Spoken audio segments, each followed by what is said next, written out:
when I think of shipping and handling fees, it's to take it from Vegas to New York, right? And then when it's in New York, I'm like, okay, it's there, it's done. But no, it's from the dock of the convention center dropped off at your booth. That's an additional fee. But you don't know this up top? You probably do. I probably didn't read it thoroughly. And then sometimes when you read this, you're like, well, that can't be because I'm paying to get it from A to B. Like B is done, but it's not. It's to C because it needs to get to your booth. Right? So that to me was like this can't be right. But there's like a major, and they weigh your stuff. Right? So you only get a certain amount of weight to bring in. If you're over that amount, they don't give you a lot. If you're over that amount, you have to pay for that.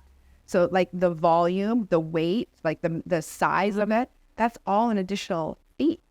And if you have a huge, elaborate booth, right, that all adds to the weight. And that's all an additional fee. And then if you don't sell through what you brought, then you're paying for weight to go back. And if you think about it, yes, it does make sense because someone has to come, lift up with a forklift, like all your scraps, right? Not scraps, but like all the leftovers on the packagings and everything like that. They have to store it away. Then they have to bring it back. So yes, of course, it does make sense that there's that additional fee kind of in that middle, that B to C that I was talking about.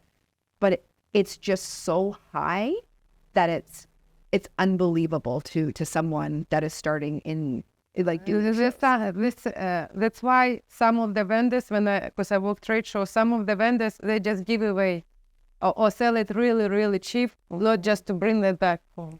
And that won't happen with Bright. I will pay for it to come back home because we don't discount the brand. But you are absolutely right. And I've been guilty as that business owner that goes in on the last day, stays till the end, and see who wants to get rid of some of their product at a discounted rate. That absolutely does happen. Also, when you were mentioning ABC, right? Is it easier or cheaper to bring everything back straight to your hometown or leave it somewhere like in New York before you go to Dallas? Where do you store your booth? So they store it through a facility. So that would be through your shipping provider or through the show's logistics on where they warehouse everything, and then they go and they pick it up.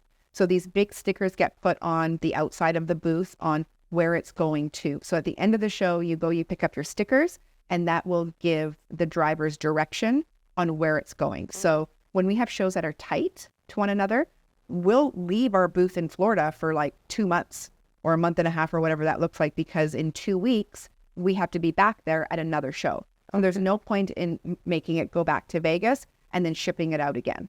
I see. But then it's also out of your possession. Like, where is it sitting? What is the temperature like? Like, all of those things that you just don't know. Is your booth being stacked? Is it? I mean, the only way to really get rid of that is, have your own shipping truck. Like, could you imagine?